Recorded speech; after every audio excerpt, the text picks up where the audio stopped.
Hi friends, আজকে কথা বলবো ডিটক্স নিয়ে। আমাদের প্রত্যেকেরই বডি ডিটক্সের জন্য আমাদেরকে সিগন্যাল দেয়। ফার্স্ট অফ অল, যদি আপনি যে কোনো খাবার খাচ্ছেন এবং ভীষণ ব্লোটিং হচ্ছে, কারণ বুঝতে পারছেন না, তাহলে আপনাকে প্রথম যেটা বুঝতে হবে সেটা হচ্ছে আপনার গাট হেলথ ভীষণ আনহেলদি হয়ে রয়েছে। এটাকে হেলদি করার জন্য আপনাকে বডিকে ডিটক্স করতে হবে। পয়েন্ট নাম্বার 2 হচ্ছে সারাদিন ভীষণ ল্যাক অফ এনার্জি এবং একটা উইকনেস কাজ করে, তাহলে বুঝতে হবে বডিতে অটো প্রসেসে টক্সিন বিল্ড আপ হচ্ছে, দেন আপনাকে টক্সিন রিলিজ করার জন্য ডিটক্স করতে হবে।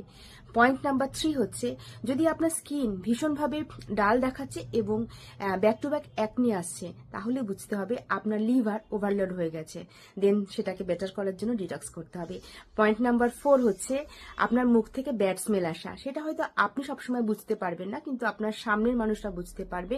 এরকম যদি হয় তাহলে আপনাকে বুঝতে হবে যে আপনার প্রপার ডাইজেশন হচ্ছে না, দেন সেটা থেকে বেরোনোর জন্য আপনাকে ডিটক্স করতে হবে।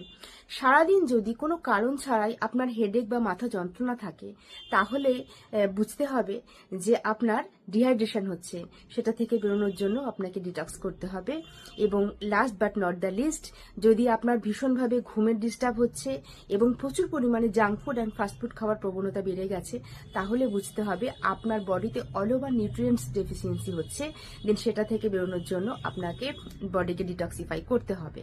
এবং এই ডিটক্স করা মানেই অনেকে ভাবে অনেক বেশি করে কিছু করা, একদমই সেটা নয়। ফার্স্ট হচ্ছে আপনি প্রথম হেলদি ব্রেকফাস্টকে আপনার লাইফে অ্যাড অন করুন, নিউট্রিয়েন্ট বেসড ব্রেকফাস্ট। সেকেন্ড, খাবারের মধ্যে ফাইবার ইনটেক বাড়ান।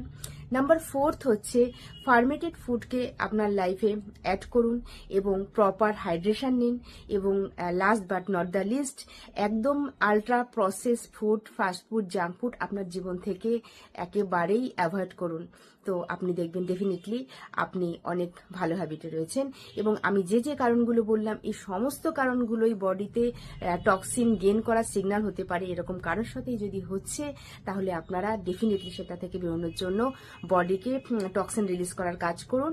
এবং একটা সাজেশন আপনাদের জন্য, সেটা হচ্ছে যদি পসিবল হয় মাসে 1 দিন থেকে 2 দিন আপনারা পুরো ফাস্টিং রাখুন এবং আপনারা তাতে অনেক হেলদি থাকবেন। So thank you so much.